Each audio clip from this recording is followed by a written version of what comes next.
ભારતના ગામડામાં અનેક છુપા રત્નો પડ્યા છે. આવશ્યકતા છે એમને કટઘાટ આપવાની. ગામડાના ગરીબમાં ગરીબ માણસમાં અનેક સંસ્કારો સુષુપ્ત રીતે પડેલા છે. એમને જાગૃત કરી નવી કેળવણીની અખંડ જ્યોત ગરીબના ઝૂંપડા સુધી પહોંચાડવાનો લોકભારતીનો મનોરથ છે. લોકભારતીએ ઉચ્ચ શિક્ષણના ક્ષેત્રે નઈ તાલીમના તત્વજ્ઞાનને સાકાર કરવા શિક્ષણ, સંશોધન અને વિસ્તરણને કેન્દ્રમાં રાખ્યા છે. આવા ઉમદા આશય અને આદર્શો સાથે 28મી મે 1953ના રોજ આ ગાંધીવાદી સંસ્થા લોકભારતીની સ્થાપના થઈ. પ્રખર કેળવણીકાર અને લોકભારતી ગ્રામ વિદ્યાપીઠના સ્થાપક શ્રી નાનાભાઈ ભટ્ટે સણોસરા ગામની ધર્મશાળામાં આ સંસ્થાના મંડાણ કર્યા. ઉદ્ઘાટક પ્રખર ગાંધી શિષ્ય સવાયા ગુજરાતી કાકા સાહેબ કાલેલકર. આ સંસ્થાની સ્થાપના એ કોઈ મોટા મેળાવડાથી કે કોઈ મોટા ખર્ચાળ ઉદ્ઘાટનથી નહીં, પણ કાકા સાહેબ કાલેલકર જેવા પ્રખર કેળવણીવિદ અને એમના સાથીદારોએ આ જમીન ઉપર આવીને કોદાળી પાવડાથી ઢેફા ભાંગીને આ સંસ્થાનું ઉદ્ઘાટન કરેલું. મુખ્યત્વે આ સંસ્થાનનો ઉદ્દેશ એ કેળવણીના માધ્યમથી ગ્રામ વિકાસ માટેનો રહ્યો છે.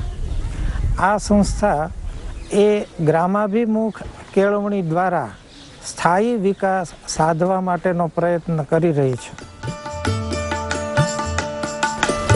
આજે 165 એકરમાં વિસ્તરેલા ખેતી, બાગાયત, ગૌશાળાથી આવૃત ટેકરીઓની ગોદમાં બિરાજેલા આ સંકુલમાં વિદ્યાર્થીઓ ને કાર્યકર પરિવારો મળી આશરે 1000થી 1200 જણા વસે છે.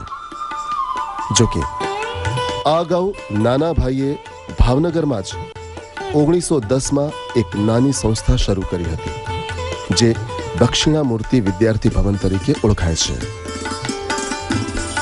લોકભારતી એટલે નઈ તાલીમ આધારિત ઉચ્ચ કેળવણીની સંસ્થા, અને નઈ તાલીમના તત્વજ્ઞાનને સાકાર કરવા લોકભારતીએ 3 મુદ્દાઓને પ્રાધાન્ય આપ્યું: શિક્ષણ, સંશોધન અને વિસ્તરણ.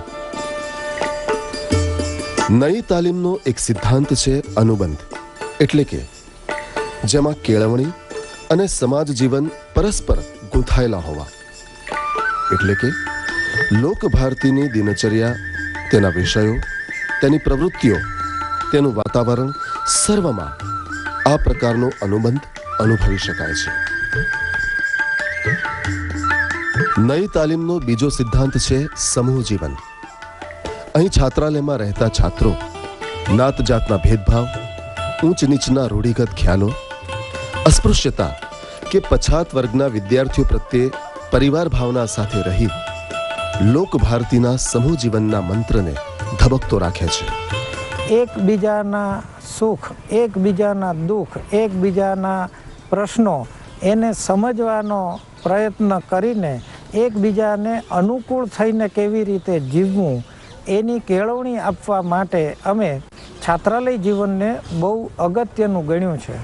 એટલે સંભવ છે કે અમારો કોઈ વિદ્યાર્થી જો એની સૈદ્ધાંતિક પરીક્ષામાં A+1 ગ્રેડ લઈને પાસ થયો હોય, પણ એનું છાત્રાલય જીવન નબળું હોય, સમૂહ જીવન જો નબળું હોય, તો અમે એને પાસ કરતા નથી, એને અટકાવીએ છીએ. એટલે કે વિદ્યાલય અને છાત્રાલય એ અમારા બંને પરસ્પર પૂરક એવા શિક્ષણના વિભાગો છે. આ સંસ્થા સહશિક્ષણ અને સમૂહ જીવનને જીવન ઘડતર માટે આવશ્યક ગણે છે. આ સર્વ મૂલ્યો થકી પરિવાર ભાવના જન્મે છે અને જીવન વિદ્યાના પાઠો શીખવા મળે છે.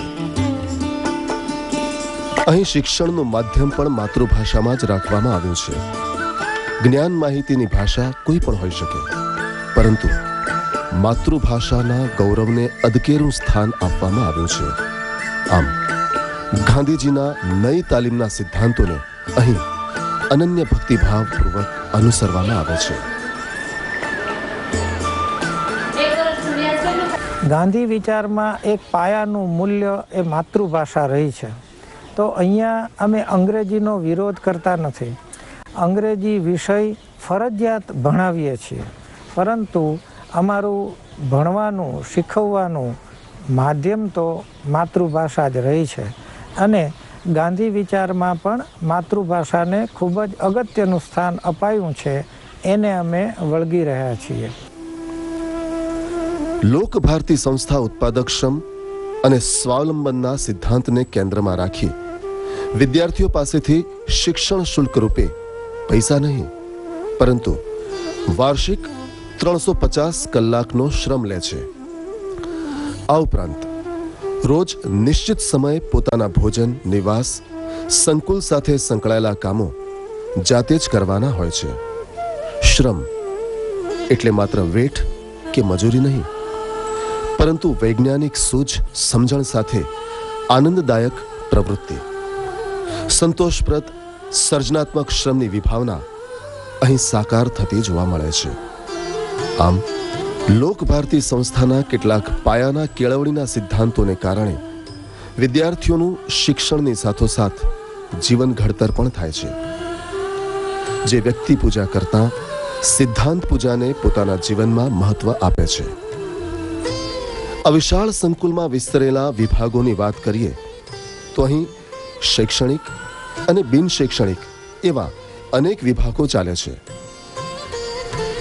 શૈક્ષણિક વિભાગોનો ઉલ્લેખ કરીએ તો લોક સેવા મહાવિદ્યાલય એટલે કે સ્નાતક તથા અનુસ્નાતક કક્ષાની કોલેજ અહીં કાર્યરત છે. B Ed college, PTC college, Panchayati Raj તાલીમ કેન્દ્ર તથા 1 થી 7 ધોરણની પ્રાથમિક શાળા પણ અહીં ચલાવવામાં આવે છે. આ ઉપરાંત અમારા વિદ્યા વિસ્તરણ કાર્યક્રમને ટેકો આપતા 20 જેટલા વિભાગો છે.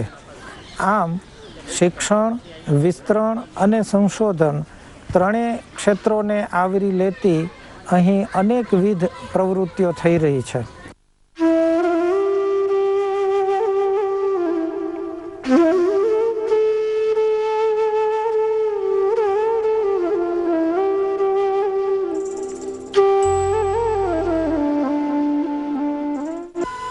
બિન શૈક્ષણિક વિભાગોમાં ખેતી, બાગાયત, ગૌશાળા, કોઠાર, રસોડું, છાત્રાલય, ઘઉં સંશોધન